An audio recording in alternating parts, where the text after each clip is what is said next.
бұл үкіметтің де алдыңғы үкіметтің де жұмыстарына ел риза емес. Бұл саяси спектакль ме? Үкімет мына өңірде не болып жатқанын білмейді, анық қанығын.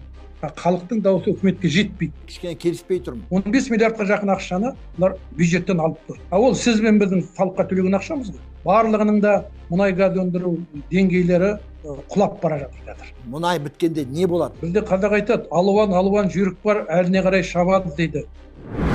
Армысыз қазақ елі, қыркүйек айынан бастап ел дауысы YouTube арнасы өз жұмысын бастады. Ал енді мен бүгін бірінші рет осы YouTube арнасына келіп, кішкене өзімнің көмегім жасап отырмын. Осыдан бастап жұмасына бір рет біз Қазақстандағы танымал адамдармен сұхбат жасаймыз. Қолданыз, лайк қойыңыз, комментарий жазыңыз. Қазір бізде бірінші қонақ. Киікбай Әбілбайұлы Медеуов 1959 жылдың 17 маусымында Маңғыстау облысы Маңғыстау ауданы Түбіжік селосында дүниеге келген. 1975 жылы Қызылсайдағы нөмірі 4-ші орта мектепті бітіріп, 1979-1981 жылдар аралығында кеңес әскері қатарында Латвия, Литва, Смоленск, Новосибирск жерлерінде болып, Сібірдегі Байкал-Амур магистралы құрылысын салуға қатынасты. 1983 жылы Атырау политехникумын мұнайшы техник мамандығы бойынша бітірген, кейін Қазақ политехникалық институтын, Қазақ басқару академиясы жанындағы Нарық институтын, Қазақ мемлекеттік заң университетін бітірген. Еңбек жолын Жаңаөзен қаласындағы өзен бұрғылау жұмыстары басқармасында ағаш шеберінің көмекшісі болып бастаған. Мұнай және газ скважиналарын бұрғылау бригадасында бұрғышының көмекшісі, әрі қарай өзен кен орнында мұнайшы оператордан мұнай және газ өндіру басқармасының бастығына дейін көтерілген. 1994-96 жылдары аралығында Жаңаөзен қаласы әкімінің бірінші орынбасары болып қызмет жасап, Жаңаөзен қаласының дамуына өзіндік үлесін қосты. 1996-2002 жылдары өзен мұнай-газ ашық акционерлік қоғамына қарасты нөмірі 2-ші мұнай-газ өндіру басқармасын, ғылыми тәжірибелік өндірістік басқармасын ашып, басшылық етті. Кейін өзен мұнай-газ ашық акционерлік қоғамының мұнай өндіру департаментінің директоры қызметін атқарды. Киікбай Медеуов 2002-2021 жылдары Атырау, Жамбыл, Ақтөбе облыстарындағы түрлі себептермен өнім беру қабілеттері төмендеген немесе геологиялық, технологиялық жағдайлар нашарлаған кен орындарды қалпына келтіру жұмыстарымен айналысты. 1999 жылы Қазақстан мұнайының 100 жылдық мерекесіне байланысты құрмет орденімен марапатталған. 2021 жылы жер қойнауын геологиялық зерделеудегі дербес үлесі үшін жер қойнауын барлаудың үздігі белгісімен марапатталған. Өзен мұнай кен орнының игерілуіне 40 жыл, Жаңаөзен қаласына 40 жыл белгілерінің иегері. 2023 жылы еңбек ардагері медалімен марапатталған. 2024 жылы әлеуметтік экономикалық дамуына сіңірген еңбек үшін Жаңаөзен қаласының құрметті азаматы атағы берілді. Киікбай Медеуов жоғары деңгейдегі кәсіби мұнайшы, ұйымдастырушы маман. Оның тәрбиелеген шәкірттері Астана, Алматы қалаларындағы мұнай-газ өндірістерінің бас офистерінде, Маңғыстау, Атырау, Алматы, Жамбыл, Ақтөбе облыстарының мекемелерінде мұнай-газ кеніштерінде жемісті еңбек етуде.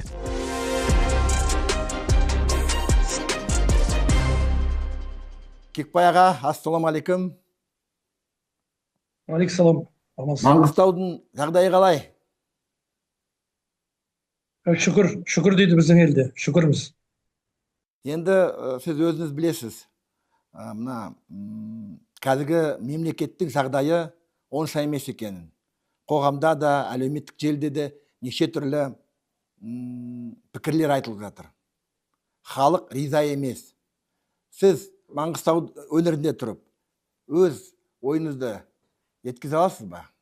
Қазақ тілінде ашылып жатқан ел дауысы деген арнаңызға жақсы баяндық қызмет тілеймін алдағы уақытта. Тыңдаушыларыңыз, өздеріңіздің оқырмандарыңыз, көрушілеріңіз жағынан көп болсын. Соған тілекшімін, қуаныштымын шақырғандарыңызға. Енді кез келген мемлекет, кез келген елде болып жатқан өздерінің ішкі сыртқы қайшылықтарына байланысты халқының, елдің пікірлерді әр түрлі, әр қилы болатыны ол бұрыннан мәлім. Пікірлер қайшылығы деп аталады. Сол біздің елде де, біздің өңірде де, басқа жердегі секілді ондай нәрселердің болуы заңды. Енді халық өзінің пікірін айтады, өзінің ойын айтады, болып жатқан саяси басқа да оқиғаларға байланысты. Елге ортақ проблема, елге ортақ қиын жағдайлар бізде де солай қалыптасқан. Енді Маңғыстау өңірінің азғантай ерекшелігі бар. Орталық, Қазақстанның орталық аймақтарына қарағанда өндірісі дамыған Атырау, мысалы, солтүстік облыстар Ресейге жақын орналасқан, өзіне ғана тән белгілі бір өзгешеліктер бар. бұл өңірдің халқының бүкіл өмірі соңғы 60 жылдағы деп айтайық бары тазалай мына мұнай газ кешендеріне соның өндірісіне байланысты. Сондықтан мұнайдың өсу қарқыны немесе түсу жағдайына байланысты халықтың әл ауқаты, әлеуметтік жағдайы да өзгеріп отырады. Үкіметтің жұмысына қалай ризасыз ба? Қазір көріп тұрсыз, доллар өсіп баратыр, теңге құлап баратыр. Маңғыстаудың өзінің жағдайын білемін, мен жиі барып тұрамын онда. Азық-түліктен бастап бәрі қымбат, үйлер де қымбат деп жатыр. Халық не деп жатыр? Үкіметке қандай баға беріп отыр? Енді қарапайым халық үшін ол өзінің күнделікті табатын табысы, ішіп жейтін тамағы, жай күйі, бала шағасының жағдайы ғой. Соған қарап олар бағалайды кез келген мәселені. Саясаткердікі мүмкін өзгеше болуы мүмкін. Біздің ел, мысалы, президент басқарады, президент біреу кезде, бері қарай түскеннен кейін оның атқарушы инструменттер дер, решагі дер, ол үкімет. Үкімет өзгерді, оған көп те бола қойған жоқ. Бірақ бұл үкіметтің де, алдыңғы үкіметтің де жұмыстарына ел риза емес. Себебі қалай деп түсіндіруге болады. Мысалы, мен соң жағынан да айтарым, мұнай жөнінде әңгіме айтатын болсақ. Бүгінгі күнге бізде жоғарыдағы үкімет пен билік жүйенің қалыптастырған механизмі деп айталық. Сонымен жергілікті халықтың арасында үлкен кеңістік пайда болған. Орыс тілінде вакуум деп атайды. Бірін-бірі түсінбейді. Үкімет мына өңірде не болып жатқанын білмейді, анық қанығын. Халықтың дауысы үкіметке жетпейді. Сондықтан да әртүрлі программалар, көп жоспарлар елдің әл ауқатын жақсартуға, саяси тұрақтылықты қамтамасыз етуге, бірақ олардың барлығы да деп айтқан бола қоймас. Негізгі бөліктер іске аспай жатыр. Енді жергілікті жерде мысалы әкімдер бар. Әкім деген сөз, мысалы облыста бір әкім. Әкім президенттің жергілікті жердегі әлеуметтік, экономикалық, саяси тұрақтылықты сақтауға қойған уәкілі, жауапты тұлға. Ал енді мұнай газ өндіретін басқа да әртүрлі нысандар өнеркәсіптік, олардың барлығы да салықпен реттеледі қызметтері. Және сол ара қатынастары. Әртүрлі министрліктер бар.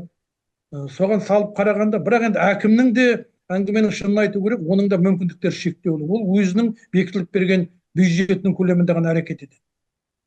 Басқа бүйірден қосылатын, басқа да әртүрлі шараларды мүмкін кейбір жергіліктерде орналасқан ірі алпауыт шетелдік мекемелердің қаржысының есебінен жасау мүмкін.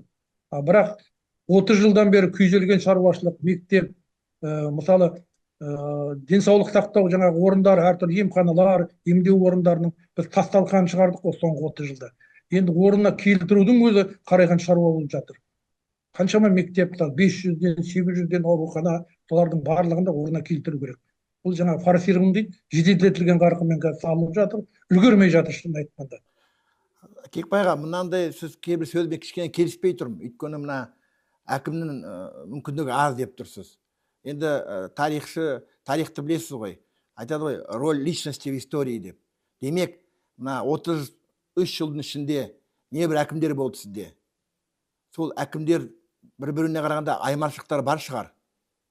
Соны баға бере аласыз ба? Кімнің кезінде Ақтау және Маңғыстау өңірі өркендеді, ал кімнің кезінде ештеңке болмай жай тұрды? Енді оны былай түсіндіру керек. Әр кезеңдегі әртүрлі оқиғаларға байланысты, период дейді ғой, сол мезгілге байланысты оқиғалар да, басқару стильдері де, тіпті соларға түсетін салмақ та, олардың рейтингі де әртүрлі болды. Енді мысалы қазіргі әкімге мына жерге келгеніне жыл тола қойған жоқ. Жарты жылдың жобасында болып қалған бұлар қазір. Жас жігіт жұмысын жасап жатыр. Бірақ жаңа айтқандай, оның да мүмкіндіктері шектеулі. Бірақ енді қазақ айтады ғой, қиыннан қиыстырып, жоқты бар жасайды дейді. Сол мүмкіндіктер пайдаланылса, бұның жұмысы, мен өткенде жазғанмын Facebook парақшасында. Жыл жарымда бұл әкімнің бағасын беруге болады. Әзірге ертерек. Бірақ әртүрлі талпыныстар бар, елге деген ашықтық, кездесулер ұйымдастыруға, өнемені өзін қарапайым ұстауы, ол бізге осы күндері елдің қолдауына ие болып жатыр. Бірақ арғы түбінде елдің әл ауқаты жақсармайынша, жағдай бұрынғыдан тәуірленбейінше, оған жақсы баға береді деп айта алмаймын. Тек қана осы нәрселерді орындаған жағдайдағы тәуір баға беріледі. Енді алдында болған Нұрлан Ноғаев мысалы, ол қаңтар оқиғасының ортасына тап болды сол кезде. Енді жалғыз әкім қашып кетпей орында қалған, халықтың арасында болған, бірақ оның да енді өзіндік кемшіліктері көп болды. Оны атап айтудың қажеті жоқ шығар, кеткен адам ғой. Кеткен адамның артынан жаңа неғылай тасып алма дей ма? Ал мына әкім, жас әкім, Бұның да енді кемшіліктері бар еді. Әзірге 5-6 айда оған пәлен түгін деп баға беруге болмас. Бірақ жасаған еңбегіне қарай жыл өткеннен кейін, жыл жарым өткеннен кейін халық өзі береді бағасын. Менің ойымша аға, мына сіз келіп бір жарты жыл, бір жыл үйренсін деп тұрсыз ғой. Бірақ менің ойымша адам әкім болғанда дайын болып келу керек қой. Бірінші күннен бастап ол жұмыс істеу бастау керек. Егер қолынан келмесе, оған жарайды, бірнеше ай үйренсін, көрсін деп сізді түсініп тұрмын. Бірақ дайын емес адамды әкім қылып не үшін тағайындау керек? Жоқ, неге? Бұл жігіт енді бұрын қаланың, Ақтау қаласының әкімі болып жұмыс жасады. Облыс әкімінің орынбасары болды. Одан кейін Өзен мұнай-газ деген Алпауыт мұнай-газ өндіретін мекеменің басшысы болды. Содан соң ғана облысқа келді. Енді мен ойлаймын, басқа сырттан, аспаннан түскен адам емес, хабары бар толық. Енді ары қарай жасап кетуіне жағдай бар. Енді оны тек қана өзінің еңбегі көрсетеді. Әзірге мысалы жұлып алатындай немесе мынасы дұрыс емес дейтіндей мен өз жеке қара басым ондай нәрсені көріп отырған жоқ. Біз араласып тұрамыз, хабарласып тұрамыз, әртүрлі өткен шараларға шақырады, немесе өзіміз барамыз. Былай ішкі жұмыстарда араласпағанмен де хабарлымыз жан-жағына. Жергілікті мына мәслихаттағы депутаттар қалай, сізді қанағаттандыра ма? Көңілінен шыға ма сізден? Бұл енді мәслихаттар жөнінде, қоғамдық кеңестер жөнінде, үкіметтік емес ұйымдар жөнінде бұл өте ауыр да, өте бір күрделі мәселе. Бұл жерде шынын айту керек, бізде мәслихаттар жалпы мына сайлау туралы заң, сайлау жүйесі, мәслихаттар деген тақырып өте ауыр тақырып, сосын біздің елде орнына қойылмаған тақырып. Парламентті де қосуға болады. Енді қазір парламенттің төменгі палатасы мәжіліс жоқты барды бірдеңе істеген болып жатыр ғой. Жаңа Абзал Құспан бар, біздің Еділ Жантбуршин бар, Базарбек бар, тағы бірден таран сол депутаттар бар ол жерде. Сайыров бар дегендей. Бірақ бәрібір сол бір нәрсе таптаурын болған жерде бір нәрсені қайталау ешқандай өзгерісті көріп отқан жоқ. Белгілі бір заңдарға азғантай өзгерістер енгізіледі. Басқа бір заңдарда ала беруіне бар секілді. Соған қарағанда бұл парламентте сондай бір қырып салатындай дейді ғой қазақ. Үлкен бір шаруаны бітіреді деп мен айта алмаймын. Мәслихаттар жөнінде келетін болсақ, мәслихаттар сайлауын көрдік қой. Мен жалпы өзім осы қазір 3 жыл болды, енді зейнет демалысындамын. Бұған дейін Жаңаөзен қаласында қалалық мәслихатқа, облыстық мәслихатқа, өткен сайлауда мәжіліс депутаттығына түскен адаммын. Сол үшеуінде де көрдім, сайлаудың не екенін, біздегі сайлау жүйесінің не екенін, сайлау комиссиясында кімдер отырған. Мен ашық айта аламын, ең соңғысында мәжіліс сайлауында акцияң тіркелмеген деп, ондай бір түсініксіз нәрсемен мен алып тастады. Соттасып та көрдім жоғары сотқа дейін. Бәрібір шешілген жоқ мәселе. Енді басқаша ішкі мына мәслихаттың депутаттарын сайлауына біздер қатыстық. Мен өзім қоғамдық ұйымның төрағасымын, туған жер 21 деген. Сол ұйымның атынан көптеген жігіттерді ұсындық, қоғамдық кеңестерге, мәслихаттарға. Олардың бірде-біреуін өткізген жоқ. Өтпей қалған жоқ, өткізген жоқ деп айтамын тазалай. Себебі ішінде белді саяси тұлғаға айналуға жақындап тұрған азаматтар болды. Бірақ ешқайсысы өткен жоқ. Өткен адамдардың барлығы ашық айтайын, түрлі жолдармен өтті. Онда не себептен сіздің кандидатураңыз, тағы да сіздің беделді азаматтар неге өте алмай қалды? Не себеп?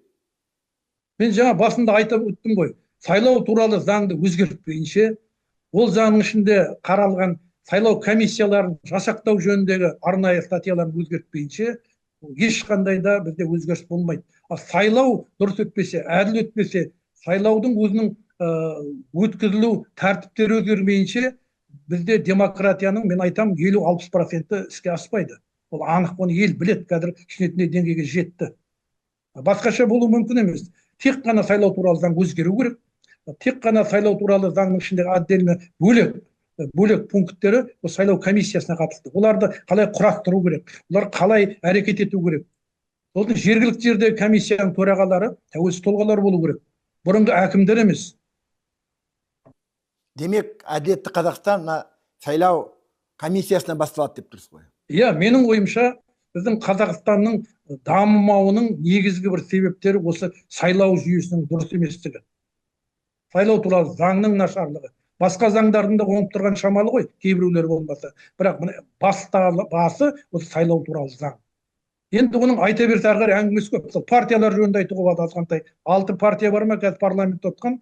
Мен осыған дейін қарадым. 15 миллиардқа жақын ақшаны бұлар бюджеттен алып тұр. Өздерінің сайлау кезінде алған дауыстарына сәйкес. Ол бюджет туралы заңыменен, бюджеттің арнайы заңыменен бекітілген.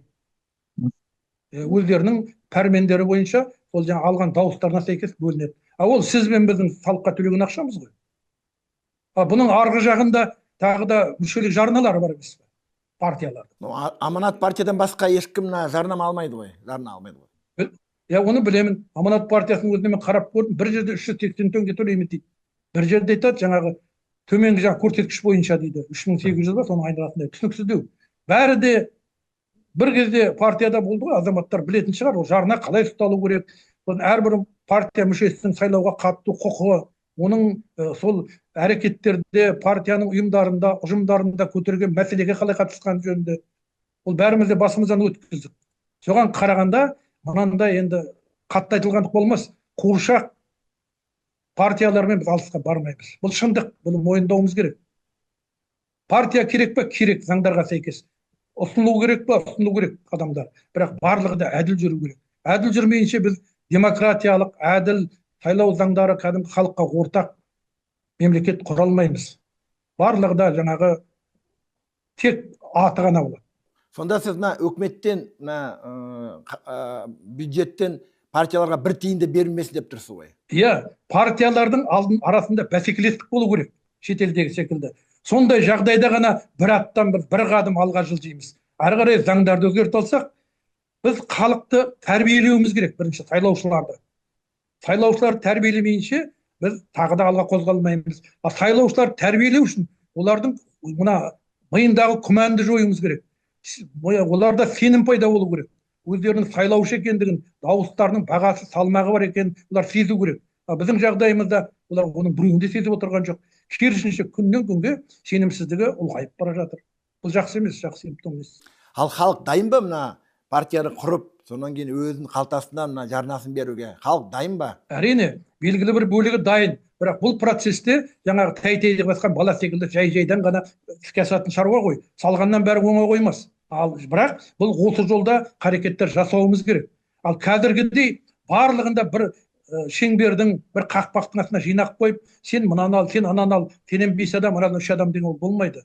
Жаңағы орыста мақал бар ғой, әрқайсысының көзіне қарап бөліп береді дейді.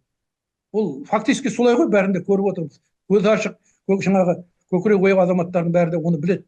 Енді мықты жігіттер, саясаттанушылар барлығы да осының айналасында жаңағы өрмекшінің ұясындағы жәнді құсап шырмалып жүр. Ешқайсысы шыға алмайды. Көпшілігі қызметтегілері ашып айта алмайды. Осылай өмір сүріп жатырмыз. Жақсы емес. Айта алмайды дейсіз. Сонда халықта үрей бар ма, қорқақтық па? Не себеп? Әлде азаматтық, әлі халық жай орысша айтады население дейді. Ал өзін азамат ретінде сезінбеу ме? Ол азамат екенін сезінетін болар, бірақ қызметте отырғандар, лауазымды қызмет болсын, мемлекеттік қызмет, немесе тіпті қатардағы жүрген қызметкер, жай инженердің өзі де қорқады. Себебі олардың ана жерде отыруы, қызметін жалғастыруы, әрі кеткенде бала шағасын асырап отқан, нәпақасын жинап отқан қызмет орны ғой, одан айырылып қалуға болады. Біз қаншама айтқанмен де бақылау жоқ, қақпайлау жоқ, надзор жоқ дегенмен де ол бар шындығында. Сіздің жоғары қарай қызметтің көтерілуіне, немесе жалақының жөнделуіне, ортамен араласуының барлығына да жаңағы жабық, көрінбейтін, көзге түспейтін сендура бар, жоқ емес бар. Мен қазір бір жыл болды Қазақстанда аудандық әкімдер сайлана бастады. 45 ауданда сайланды әкімдер, аудандық әкімдер. Сіз оған бір баға бере аласыз ба? Сіз жақта кім сайланды? Әрине, шамам келгенше беріп көрейін. Біздің жерде ауылдық жерлерде сайланды, ода тырнақшаның ішінде, кавычканың ішінде. Себебі кімдер сайланған, қалай сайланған, кейбіреулерін тіпті өте жақсы білеміз. Себебі ауданда әкім бар.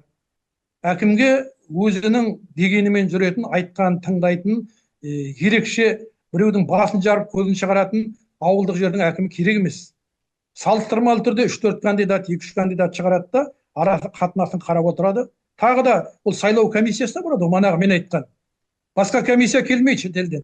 Осы жаңағы айтып өткен, жаңағы заң бойынша, жаңағы комиссияның құзырындағы нәрсе.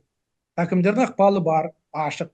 Мен жаңада айттым, 3 рет сайлауға түскен адаммын. Ең кішігірім жаңа ауылдық жерден бастап учаскеден мына парламенттің сайлауына дейін. Ол сайлау бізде өткенде жазып жатыр политологтар. Ойбай сайлау өтті, жақсы дамып келе жатырмыз, осы бағытпен кете берсе ертең қала әкімдерін облыс сайлаймыз деп. Оның бәрі дұрыс емес. Себебі біз сол ауылдағы сайлауды демократиялық таза ұйымдастырмайынша салыстырмалы түрде ол ештеме шықпайды. Себебі бір жерде ұру бар, екінші жерде қалталы жігіттер бар, үшінші жерде тағы бірдеңе бар, солай жалғаса береді. Біз қалай болғанда да бұл бұрыннан қалған сарқыншақтарды анау феодализм заманынан дейміз ба, социализм заманынан дейміз ба, сол қыртыс, қыңыр, қисық бізге пайда бермейтін саясаттардың бәрін, әрекеттердің бәрін шауып тастауымыз керек. Оны шауып тастау үшін ана төменнен бастауымыз керек. Жаңағыдай көзді жұмып алып, ауылдық жерлерде құдайға шүкір пәленше 4.000 ба, жаңа 5.000 сайлау өткіздік, бәрі де жақсы өтті, халық риза, демократияның ұшқынын көрдік деген әңгіме бос сөз. Бұл менің жеке пікірім, сондықтан әркім әртүрлі қабылдауы мүмкін. Сонда сіздің ойыңызша мына Тоқаев мысалы өзінің саяси реформаласын бастады, өзгерістер кіргізді, ауылдық, енді аудандық әкімдер сайлана бастады. Болашақта мүмкін облыстық әкімдер сайланатын шығар деп үміттенеміз. Бірақ сіз айтып отырған тек қана Маңғыстау емес, бүкіл Қазақстан бойынша халық көріп отыр, риза емес, өз ренішін айтып отыр. Өйткені бәрі жасанды болып тұр, алдын ала белгіленген кандидатура сол сайлауда жеңіп кетеді. Сонда сіздің ойыңызша кім қарсы істеп отыр? Бұл саяси спектакль ме? Жоғарыдан Ақордадан шығып келе жатқан, немесе ол мына жергілікті облыстық әкім, аудандық әкім өздеріне ыңғайлы адамды өткізіп отыр ма? Жоғары жаққа бәрі дұрыс дейді, ал өздері өзінің мына облыстық деңгейінде қимылдарын жасап, өзінің адамын өткізіп отыр ма? Мен өзім мысалы осы Қазақстан Республикасының азаматы ретінде мынандай деп айтар едім, өзімнің пікірім, өзімнің құқыма сәйкес. Мысалы Тоқаев президент. Ол күнделікті қай ауылда, қай облыста кімді қалай сайлап жатыр, оған қарап, соны лупамен қарағандай, олай қой, бұлай қой деп не бермейді. Оның бер жағында арнаулы өзінің структурасы бар қарап отқан, төмен қарай түскен сайын жаңағы мәселе қожырай беретін секілді. Әуелде бір заң пәрмен берілді, жаңағы жарлығы шықты президенттің сайлау туралы. Енді төмен қарай сайлауды ұйымдастыру жөнінде жаңағы айтқан заңға келіп тірелеміз. Заңнан төмен түскен сайын мәселе басқаша болып өзгере береді. Айналып келгенде жергілікті келген уақытта баяғы компартияның кезіндегі сайлаудың одан да төмен деңгейге түсеміз біз. Бұл кезде әйтеуір партконтроль болды, горком партия болды, исполкомдар болды, өте қатаң болды. Себебі сайлауға түсетін адам ол исключительный дейді, жаңағы ерекше таза болу керек. Ешқандай қисық жүрістері, басқаша ұрлық, қарлық, арғы бері жағы таза болу керек. Қазіргі жағдайда 2-3 кандидатура дайындалады, әдейі сұрыпталады, содан соң жіберіледі. Мынау болмаса анау, енді жаңағы өтпей қалып жатқан деген мағынада. Бірақ бәрібір де жаңағы обоймадағы дейді ғой, мына патронтаж деп атайды, оқшантай оқсалады. Оқшантайдың ішінде жүрген адамдар ғана өтеді. Люди, которые находятся в патронтаже, находятся. Солар ғана өтеді. Бұл кәдімгідей толық 100-ден 0. Олай басқаша ештеме жоқ бұл арада. Себебі бұрындары айтылып жүрді, инакомыслящий деп. Басқаша ойлайтын адам ол жерге өтіп кетсе, ол күллі проблема болады ертең. Жергілікті әкімге, облыс деңгейінде де.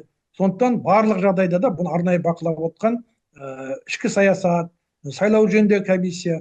Мен бұның барын өз қарабасына өткесін айтып отырмын. Себебі мені де осындай шақырып, ана жерден алып тастағаны, мен оған қарсыласқаным, сотқа бергенім, арнайы адвокат, юрист жалдап.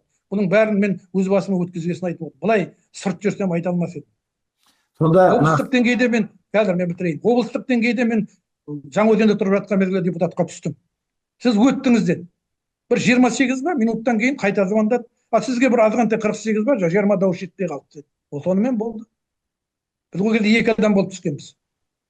Сонда сіздің ойыңызша мына Қазақстан қоғамында және Қазақстан мемлекетінде саяси мәдениет әлі төмен бе? Әлде бәрі билік бе былықтырып отырған? Қалыптаспаған, оны қалыптасу бағытында жасалып жатқан әрекеттер өте мардымсыз. Сен тимесең, мен тиме, сен ыдысты қиратып кетерсің, маған зиян тиер деген тәсілмен жұмыс жасалуда. Ал түбірімен өзгерту, біз дамиық деген ұмтылысты мен көрмей отырмын. Себебі жаңағы айтқандай елдің ішіндегі болып жатқан жағдай біздің қалай дамуымыз керек. Енді оның ары қарай қазбалап мен білмеймін үкімет басында не болып жатқанын. Олигархтар жөнінде белгілі бір ықпалды топтардың әрекеті, жаңа басшылыққа келу туралы өткен қаңтардағыдай. Олардан мен хабарым жоқ. Бірақ іште осы елдің арасында жүргеннен кейін той садақаға барамыз, жұртпен қатынасамыз, біз сұраймыз, сөйлесеміз, ағайын тумаларымыз осында тұрады. Осы жағдай бұл тек қана менің емес, жұрттың ойында жүрген, тілінде жүрген әңгіме.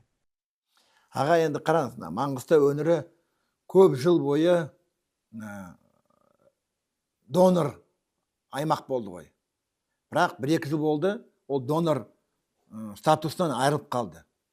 Демек, республикалық бюджетке беретін ақшасы азайды да, ал аймақта тұратын халық көбейді, әлеуметтік төлемдер көбейді, жалпы енді донор статусы жоқ, қысқаша айтқанда. Сонда болашақта не болады? 10-15 жылда, мүмкін 20 жылда жердің астындағы мұнай бітсе, халықты не күтіп тұр? Енді әкімдердің салыстырмалы түрде мына айттым ғой, рейтингі болады, көрсеткіштері болады. Донорлық жөнінде де әңгіме әрқилы. Мысалы, ірі өнеркәсіп орындары бар, кеніштері бар, металл, жаңағы көмірсутегі, басқа да нәрселер өндіретін облыстар. Мысалы, Атырауды алайық. Көрші орналасқан облыс, Маңғыстаумен халқының санында пара-пар бір-біріне. Бірақ Атырауда ірі жаңа Шеврон сияқты ТШО теңіз кенішіне кіріп тұрған, Қашаған, ар жағында Қарашығанаққа жақын Орал арқылы Батыс Қазақстан облысындағы ол ірі орталықтар орналасқан. Өңдейтін кәсіпорындар көптеп салынып жатыр. Қарабатан секілді басқа да жаңадан салынып жатқандары бар. АНПЗ өзінің ішінде орналасқан қаланың мұнай өңдейтін завод. Сосын Қазақстан мұнайының мысалы былтырғы мұнай 90 миллионға жақын өндірілген болса, соның дені негізгі бөлігі Атыраудың айналасынан өндірілді. Атырауға бағынышты, территориалды бағынышты жерлерден. Ал донорлық мәселесінде біздің Атыраудың өзінің Қазаққа қатысты, Қазмұнайгаз ұлттық компанияға қатысты кеніштері азғантай кішігірім болғанымен 2,5 миллионның төңірегінде өндіреді Ембі мұнайгаз. Біздің Маңғыстауда сол 16-17 миллионның жобасында болар, қазір өндіріп тұрған мұнайы 3 ірі кәсіпорын бар. Бұлардың ертеде ашылған, барлығының да мұнай газ өндіру деңгейлері құлап бара жатыр қазір. Оның ар жағында кәсіпкерлік дейді, біздің дамыта алмай жүргеніміз, орта және кіші кәсіпкерлік дамыта алмай жүрміз, соның бәрі бар. Туризм деп айтамыз. Осының бәрі сайып келгенде жергілікті жердегі кәсіпорындардың жұмыс жасау, олардың салыққа деген төлемдерінен барып шығады. Оның азаю заңды 2 жылдай болды, біз донорлық неден айырылып қалдық. Аға, сіз өзіңіз мұнай саласында өмір бақи жұмыс істедіңіз, үлкен лауазымда болдыңыз. Енді нақты ащы шындықты айта аласыз ғой. Мұнай біткенде не болады? Мен осыны күтіп отырмын да сізден. Айтып көрейік енді. Бізде қазақ айтады, алуан жүйрік бар, әліне қарай шабады дейді. Орысша қалай болады? Каждый говорит по возможности дей ме? Сол айтқандай мүмкіндігіне қарап. Енді мен де сол көп мұнайшылардың біреуімін, енді асып бара жатқан ештемем жоқ. Азғантай еңбек еттік, бала-шағамызды асырадық. Жасаған еңбегімізге тиесілі жаңағы жалақымызды алдық, әл-ауқатымыз жақсарды. Мен осы өңірде туып өскен адаммын. Әкем де, шешем де, сол барлығы өзен қаласы салынбай тұрғаннан сол жерді басып жүрдік біздер. Енді өзеннің де, мына Қаламқас, Қаражанбастың да барлығының да аяғынан тұруы, ашылуы, 61 жылғы өзенмен Жетібай, 79-80-де Қаламқас, Қаражанбастардың барлығынан хабарлымын мен. Осы бүгінгі жағдайым енді. Өзім сырттай аналитика дейді, сараптама жүргізіп отырам, бөлек, тәуелсіз мемлекеттік органдарға. Енді мұнай жөнінде кішігірім, мысалы, бізде күллі проблема шығып тұрған бүгінгі күнге өзен кен орны. Ол Қарамандыбас өзен деген 2 кішігірім кен орнынан тұрады, ірі. Бір кезде алынатын мұнайдың көлемі өзенде 1 миллиардтан аса болды. Алынатыны. Қазір 145, сол 150 миллионға жетер-жетпес қалды. Жылына 5 миллиондай алынып тұр. Ол барған сайын азайып бара жатыр. Бір кезде 70-ші жылдардың ортасында 15-16 миллион мұнай беріп тұрған кен орын ғой бұл. Ол да адам секілді, адамның жас кезі бар, қартаюы бар. Бірақ нәрсе. Мынандай сөздер бар. Орыс тілінде диверсификация деп аталады, локализация производства дейді. Диверсификация деген сөз өндіріс жасап тұрған уақытта оны әр тараптандыру. түрлі тараптарға бөлу. Бұл сол өндіріске қажетті жабдықтарды, соған қажетті детальдарды, қосалқы бөлшектерді сол жерден шығарып, кішігірім завод нәрселерді салып, ана халықты жұмысқа тарту, тек қана мұнайға байлап қоймай. Енді локализация деген сол ошақтарды сол өндіріс шығаратын аумаққа шоғырландыру. Осы екі мәселе жүрген жоқ. Соңғы 5-10 жылда айтылды талай рет, бірақ жүрген жоқ. Ақтаудың айналасында бір имитациялар болды, қалды. Енді мұнай түсіп келе жатыр, азайып. Бір кезде мен жаңа осы бүгін Фейсбукқа салдым, 89 жылғы маусымда болған оқиға, Жаңаөзенде ұлтараздық деп жазды біреулер. Шынында әл ауқатының халықтың төмендеуіне байланысты болған. Сол жерде қалада тұрған халықтың санын көрсеттім, бүгін шықты. Сол кезде қазіргі халықтан 3 есе кем халық тұрған Жаңаөзен қаласында. 3 есе кем. Мұнайдың деңгейі бұдан 2 есе жоғары болған. Енді біле беріңіз, жылдан жылға халық көбейген сайын осы жерде қазір 165 мыңдай халық тұрады Жаңаөзенде. Айналасын қосқанда 200 мың. Жылына туу көрсеткіші 4,5 мың бала бір жылда. Жұмыссыздардың саны ашып жатып жүрген 9 мың дейді, одан да көп болу керек. Бұл тек ер адамдарға қатысты. Әрі қарай жыл өткен сайын мұнайдың деңгейі құлап бара жатыр, туу көрсеткіші өсіп келе жатыр, жұмыстардың қатары өсе береді жұмыссыз адамдардың саны. Кезінде 90 жылдардың ортасында менің ұстазым Жақсылық Жанғалиевтен кісі болды. Осы кісі сол кезде көтерген 90-94-95 жылдары. Мына келіп оралмандар көрші республикадан біздің қандастарымыз. Соларды Маңғыстау облысына, басқа облыстарға орналастыру керек деген. Бірақ сол тем қозғалмай қалды. Сонымен қалды. Халықтың саны өсті. Соған сәйкес инфраструктура, өндіріс ошақтары, басқа да шаруалардың бәрі ілесе алмай қалды. Қазір мына қаланың түбінде Ақтаудың үлкен аудан пайда болды. Мұнайлы деген. 200 мыңға тарта халқы бар. Тиіп тұр қалаға. 200 мыңға тарта халқы бар.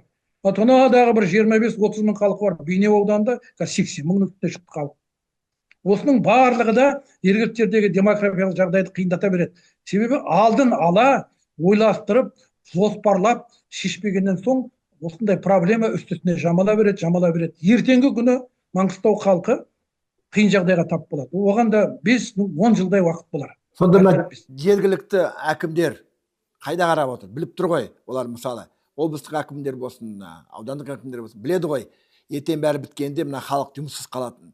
Демек, болашақты ойлап, жоспарлап, мүмкін бір тыйым салып, жер учаскесін сатқызбай, тыйым салу керек қой. Оның бәрі мемлекет ретінде, өйткені ол халықсыз істелініп отыр. Біріншіден тұрып жатқан жергілікті халықсыз істеліп отыр. Екіншіден келе жатқан адамдар ертең жұмыссыз қалады. Неге соны істемеген? Бұның әртүрлі себептері бар, мен түсіндіріп көрейін. Жаңағы айтқандай, әуелі Түркмен жерінен, одан кейін Өзбек жерінен, Қарақалпақстаннан көптеген біздің жерлестеріміз, қандастарымыз келді. Олар кезінде мына ақ кетіп, қызыл қашып жүрген уақыттарда 30-шы жылдар 28-де ауып кеткен біздің өзіміздің тумаластарымыз. Олардың ұрпақтары қайтып оралды, халықтың саны көбейді. Жұмысқа орналасты, енді жұмыссыздық пайда болды. 2000-нан бері қарай, 2000 жылдан бері қарай бұл өте күрделеніп бастады. Енді қазір жаңағы наразылықтар, көтерілістер жөнінде айтармыз. Оған дейін мен қысқаша басқа бір тақырыпты қозғап өтейін. Енді бір кездерде тіпті компартияның кезінде прописка деген нәрсе болды. Үйге тіркеу көшіп келген адамды. Соның өзін бұлар шектеп көрді. Қаладан басқа жерге қоныстанды. Болмады. Себебі біздің мына өңірде өмір сүріп жатқан адай деген халық, бұлардың ұрулық, ағайындық байланыстары өте мықты. Себебі көп қашқын қуғынды көп көрген халықпыз. Сондықтан қалай болғанда ағайын туманың айналасына олар қашықтап кетпейді. Сол мәселелер шешілмеді, шешілу өте күрделі болды. Егер бұл халыққа, мысалы солтүстік облыстардан қазақ қалмай бара жатырған, қазақ түгел басқа халықтың бәрі көшіп болды ол жерден. Соларға белгілі бір жағдай жасап, кішігірім ауыл поселкелер салып беріп, жұмыспен, малмен бір нәрсемен қамтамасыз етсе, мүмкін халықтың белгілі бір бөлігі барар еді. Бірақ зорлап бармайды оған. Енді бір мәселе, жаңа манағы менің айтып өткен жергіліктердің өндіріс ошақтарын ашу керек. Онсыз шаруа бітпейді ешқандайда. Ал қазіргі мына әкімдіктің ұстап отқан саясаты, бұлар Маңғыстауда туризм отанына айналдырамыз, мал бақтырамыз, және де орта және кіші бизнесті дамытамыз дейді. Бұл енді ұзақ шаруа, ұзаққа кететін, үлкен 10-15-20 жылдың ар жағын қамтитын шаруа. Оның бер жағында мына өсіп жатқан халықтың мұқтаждығын қамтамасыз ете алмайды. Дегеніне жауап бере алмайды. Ол анық. Әрине, дұрыс шаруа жасалып жатқан, бағыты дұрыс, керек шаруа, болашақта тек қана мұнайға қарауға тиіс емеспіз ғой біз. Бірақ бұл ертерек басталу керек, осыдан 20 жыл бұрын. Енді қазір қаншама жанталасқанмен оны жасап үлгермейді. Сондықтан жаңа мен айтқандай, кейбір кен орындарда, мысалы өзен қазір дайын, 7 ай, жартылай өтті, уақытылық тәсілге өткізіп, 10-15 күндік, мына солтүстік облыстардан, көрші облыстардан ұлттық компания жағдай жасап, белгілі бір бөліктерін жыл сайын 30 ба 50 тұрғын үй салып беріп, белгілі бір кредиттер беріп, немесе қайтарылатын, қайтарылмайтын, жалақыдан ұсталама, білмеймін қалай екен, солай қылып халыққа жағдай жасау керек. Сондай жағдайда ғана біз мына солтүстік шекараны нығайтамыз, қазақ тілін дамытамыз, жергілікті жердегі проблеманы шешеміз, жаңағыдай болашақ болатын наразылықтардың, конфликттердің алдын аламыз. Бұның басқаша жолы жоқ ешқандай. Мен маман ретінде айтып отырмын, бұл басқаша шешілмейді. Мен бұл тақырыпты 4-5 жылдан бері айналысып келе жатқан адаммын. Сосын мына миграция туралы, көші-қон туралы заң. Сол заңға өзгеріс енгізу керек. Қазіргі әрекетте бар заң, сол заң қазақ тілінде қабылданған сияқты, орысшадан аударма емес. Сол заң, мысалы, әлгі оралмандар, қандастар, Монғолиядан, Қытайдан келіп бастады, көрші республикалардан келіп бастаған мезгілде сыртқы миграцияға бейімделіп жасалды. Ал бізде қазір ішкі миграцияны қамтитын, жаңағыдай ішкі жағдайларды реттейтін бізге заң керек, мықты заң керек. Онсыз болмайды. Бұл әлеуметтік жаңағы қамту дейді ғой, әлеуметтің жағдайын жасау бір жағынан солай болып есептеледі. Ал бұған қазір біздің министрлікте, жергілікті жердегі органдар да ол тәпсем қарекетсіз және қауқарсыз болып тұр. Сіздің ойыңыз дұрыс болып тұр бір жағынан, бірақ өзіңіз сұраныңызшы, қазіргі мысалы мына Ақтауда, Маңғыстауда тұрып жатқан адамдар кім туған жерін тастап солтүстікке кетеді? Мен айттым ғой, бұл жаңағы принуждение дейді орыстар, бұл сол зорлап ешкім көшіруге болмайды. Әркім өзі таңдау керек. Біз мысалы естияр адамдармыз. Мысалы менің өзімнің қазір бір кіші балам Ресейде оқып жатыр, бір балам Оралда жұмыс жасайды. Ал қарай беріңіз. Әркім адам жақсы жерде дейді, балық терең жерде дейді. Егер жағдай жасалған болса, табысы дұрыс болса, бір тәулікте машинасына мініп Қостанайдан Маңғыстауға тәулік жарымда келетін жағдай болса, жол болса, көлігі болса, ол неге ол бір семьядағы 5 жігіттің біреусі жүріп тұрмайды, тұра алады. Уақытылық тәсілмен жұмыс жасайды, әке-шешесіне келіп тұрады. Әрине бізде андай менталитет бар, өлсем сүйегім осы Маңғыстауда қалсын деген. Менің де ата-бабамның сүйегі жатыр осы жерде. Мен де шаққа кеткім келмейді. Бірақ өмір біздің дегенімізбен жүрмейді. Ол солай болады. Негізі өте ауыр тақырып, оны ашық айту керек. Мен сәл қосайын тағы да кішкене. Тағы қосайын. Мына жергілікті жерде кәсіпкерлік неге дамымайды деген сөз бар. Біздің кәсіпкерлік қазір Маңғыстау деңгейінде мынандай. Кез келген кәсіпкер, ол мұраш па, бұрынғы білмеймін, бұл жаңағы етік тігуші ма, әйтеуір бірдеңе ұйымдастырады да бір жерден ақша тауып үй салады. Үйді жаңағы елдің ақшасын жинап алып соған салады. Қазір 800-ге тарта салымшының дөлшіктердің ақшасын жинап алып, 5 миллиардтың үстінде ақшаны жеп кеткен бір жігіттер сотталып жатыр тұтылып. Осы Ақтауда. Ал енді басқа салып, жақсы жайлы үйлер салғандар да бар. Бірақ одан аспайды. Үй салады, ақшасын жинап алып, соған үй салып береді. Үстінен жаңа көретін пайдасы бір 50 миллион болар, білмеймін, 70 миллион болар. Осындай ғана кәсіпкерлер бар. Ал өндіріске ақша салып, жаңағыдай диверсификация, локализация жасап, немесе өнім шығарып отқан ондай жергілікті кәсіпкерлер жоқ. Кішігірім ұсақ түйек бар, бірақ олардың ондай қауқары жоқ. Ірілері бар әрине. Мұректі сатып алған жаңағы олигархтар сияқты Идрисов. Немесе мына Казада ұстап отқан Аблазимовтер сырттан келген. Былайғы 93-те басталған Қажыгелдиннің прихватизация кезінде алып қалған нәрселер ғой. Сонымен тұр. Олардың бәрі коммуналдық қызметке жаңағы груз болып түсіп тұр. Мысалы, Мұректің тағдырын айтайық. Тап солай. Себебі Жаңаөзенге дейінгі электр энергиясын беретін желіні бір подстанцияны ол өздерінің астына басып отыр. Халық білмейді. Прокладка, соларды құрту керек, алу керек, жою керек дейді. Жоқ, олай емес. Бізде энергетикалық нысандарды, коммуналдық қызметке сәйкес келетін нысандарды барлығында жеке қолға беріп жіберіп, енді ғана уақыт деп қайтарып жаңа қайтармақшы болып жатыр. Кейбіреулерін қайтарды, мына Маек сияқты. Шындығында бәрінде қайтару керек.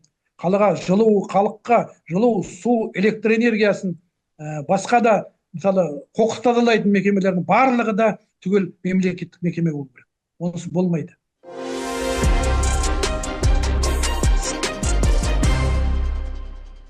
Сіз және бірнеше фамилияны айттыңыз. Жалпы мына Қазақстандағы олигархтар, олар Маңғыстаудан пайда алып отырып, Маңғыстауға өз үлесін қосып жатыр ма? Әлде тек мына мұнайдың долларын тек сығып алып, шетелге офшорға лақтырып жатыр ма?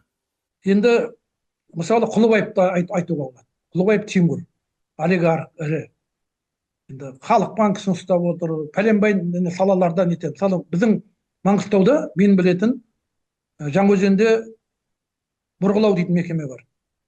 Кешегі ана наразылықпен тұрған бұрғылау жұмыстары басқармасы ол бөлек, БЖБ дейтін мекеме. Ана бұрғылау деген бұрын управление буровых работ деп аталып, ертеде. Қазір жауапкершілігі шектеулі серіктестік бұрғылау. Осы мекеме ана 90 жылдардың ортасында қожырап, жабылып қалуға айналды. Сол кезде осы мекемені азғантай тиын тебенге ол өзіне салып алды. 7-8 бригадасы болған бұлар станок. 140 адам ба 200 адамды қарар. Бұл мекеме жабылудың алдында тұрған. Енді одан кейін оны түрлі жолдармен дамытып, қазір 20 шақты скважина қазатын бригадасы бар. Ол жерде 2,5 мың адамдай жұмыс жасайды. Бұдан басқа жер қабаттарын жарып, өнімін көбейтетін және күрделі жұмыстарды жасап, соларды дайындап тапсыратын тағы да мұнай фильд сервис деген мекеме ашты. Менің естуім бойынша ол жерде 1,5 мың үстінде адам жұмыс жасайды. Бұдан басқа да жаңағы турборемонтный завод деген кішігірім завод салды. Енді ол кезінде басқа біреуге салған болар, бірақ сатып алған шығар. Айналып келгенде 4,5-5 мың адам Құлыбаевтың сол компаниясында жұмыс жасайды. Осы Ақтауда уәкілдігі бар. Бірақ табыстарын жақсы төлейді. Өте жақсы табыс алып отыр. Адамдар, мысалы халық риза табысына.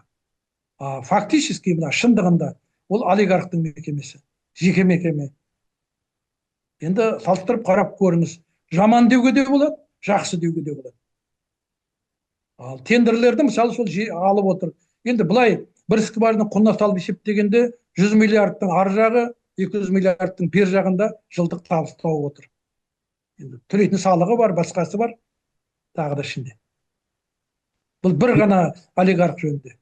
Ал ол енді бізге зиянды құртып жатыр деп айту үшін, ол сіздің қолында дәлел болу керек. Дәлел, мысалы халық табысын алып отыр. Бір ғана әңгіме. Демек, адайлар олигархтарды қолдайды. Жоқ, олай деп айтқаным жоқ мен, қолдайды деп.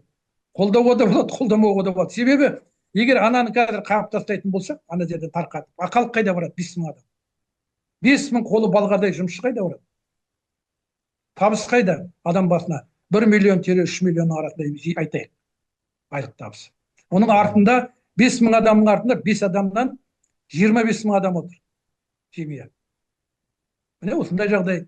Оның бір айтып кететін жері бар енді. Ол Құлыбаев кіргенге дейінде, Құлыбаев кірген уақыттарда да бізде жергілікті жерде жаңа өзіміз айтқан кәсіпкер жігіттер бар. Біреуінде 2 буровой установка, біреуінде 4-5 бар. Бірақ қазіргі жүргізіліп жатқан тендер конкурстарға скважина қазылғанда олар кіре алмайды.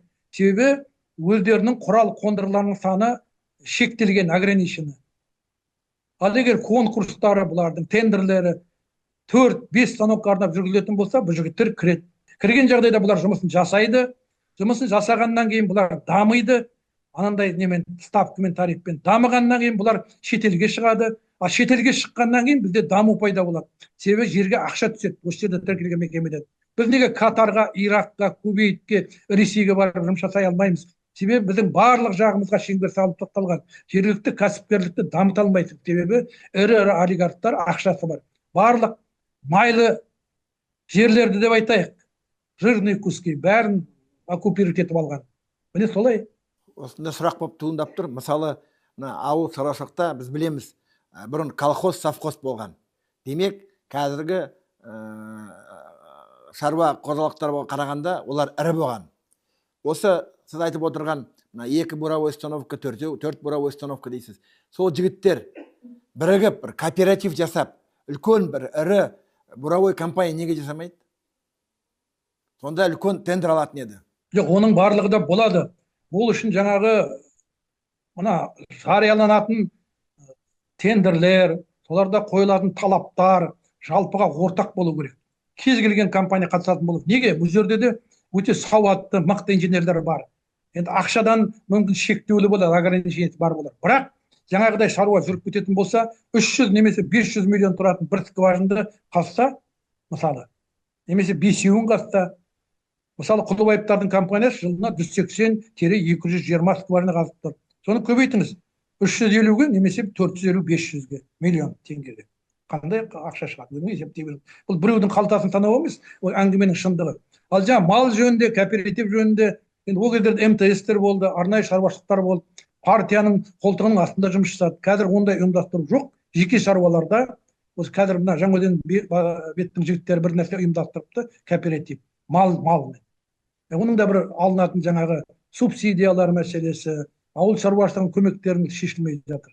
Бірақ біздің өңірде, Маңғыстауда, бір кезден қойда бағылған, сиыр малы бағылмаған, жылқы ұсталған, негізгі ұсталатын мал өңірге сәйкес келеді. Бұл түйе мал.